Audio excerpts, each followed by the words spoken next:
Welcome to the world of sci-fi stories, and don't forget to like, subscribe, and share the channel. Enjoy the listening. Mechanical Rhythms, the Token Human series. I opened the door to the engine room, ready to declare lunch delivery, but the place was so loud with machinery that I decided to wait. Instead, I shut the door behind me and carried the tray of sealed containers past all the view screens, gauges, and schematics, and into the labyrinth of passages beyond. They call it the engine room, but really it's a whole complex on the spaceship, and it's not usually this loud. All the thumps, roars, and dings seem to be at max volume somehow. When I reached the part that was normally smooth walls and amorphous shapes, I saw why. All the covers were off. Some were retracted into the ceiling, some swung open like window shutters, and more lay cluttering up the walkway along with a chaotic spread of tools. From somewhere among the exposed wires and pipes, a gruff voice muttered angrily. "Hey, Mamie," I said over the whooshing noises of the pipes. "I've got lunch for you." "Thanks," said the voice, sounding tired and gravely. I found it amusing that our engineer sounded just like any number of crusty old mechanics back home. Mimi's voice was balanced out by the fact that his name was Mimi, and he looked like an octopus. "Put it on top of the big toolbox, will you?" he said, sticking a tentacle out from behind something shaped like a pipe organ. "Sure," I said. I was pretty sure I knew which one he meant. "It's heated but sealed, so you can get to it when you're ready." "Think I'll take a break now," he said. "This is obnoxious and a half." More pale green tentacles emerged, followed by his round octopus head, and Mimi clambered expertly over the mess to plop down next to the food tray. I looked around. "What's happening?" "Egg Skin said you were working on something that might take a while." "It wasn't supposed to," Mimi griped as he twisted a lid off. "I was just checking for efficient fuel use since something wasn't firing right, and now I've been tracking the flipping, flailing problem all day." He dumped something into his mouth that looked like grapes. "I had other things I was going to do," he grumbled. "Sounds annoying," I said. "Made any progress at least?" "Oh, sure," he replied, pointing a tentacle over his head at the set of pipes. "Track the problem to that area. One of them isn't in sync with the rest, and I'm not looking forward to disassembling the housing so I can figure out which." The pipes were a dull coppery brown, without any of the translucence of certain other engine parts. "Yeah, I guess you can't really see from here, huh?" "Nope," Mimi said, prying at another container. "If I ever meet the pebble brain who designed this ship, I will have words for them."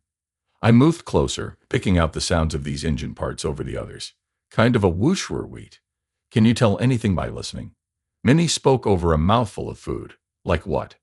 "You said one was out of sync. Does it make a different noise?" With a wave of tentacles that I took to mean I doubt it, or maybe, "You're welcome to try," Mimi focused on his lunch. "Well, why ever not?" I stepped over more tools so where I could stick my face up close to the noisy things.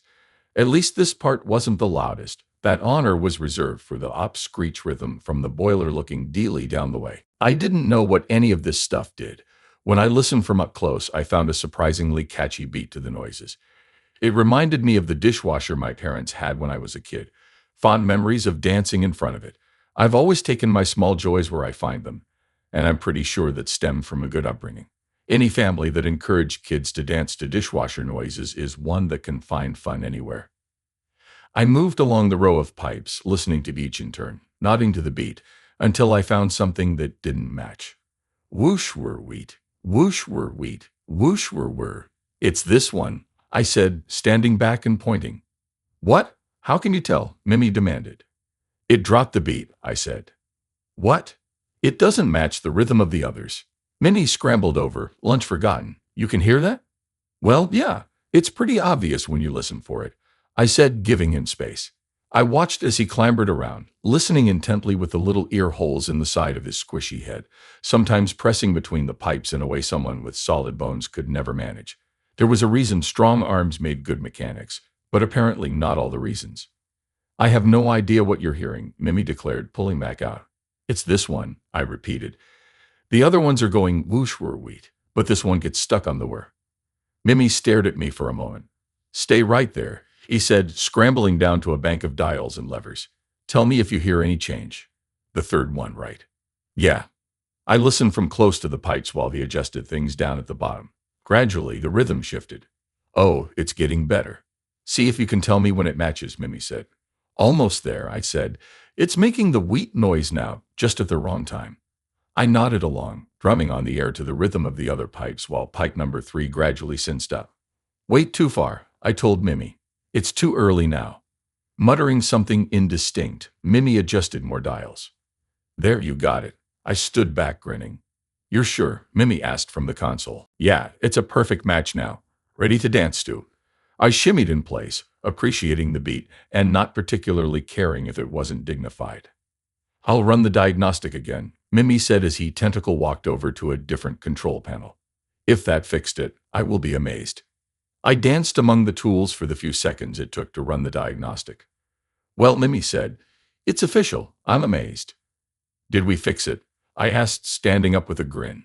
It appears that we did, he said, wagging his tentacles in a baffled sort of way. He looked from me to the panel. Thanks. You're useful to have around. And you're welcome, I replied. Happy to help. Now you can finish your lunch before Eggskin starts griping about organic maintenance. We can't have that now, can we? Mimi said. Maybe I'll eat somewhere quieter and put the sound baffles back in place afterward. Great idea, I agreed. As catchy as this music is, it's a bit loud for lunch.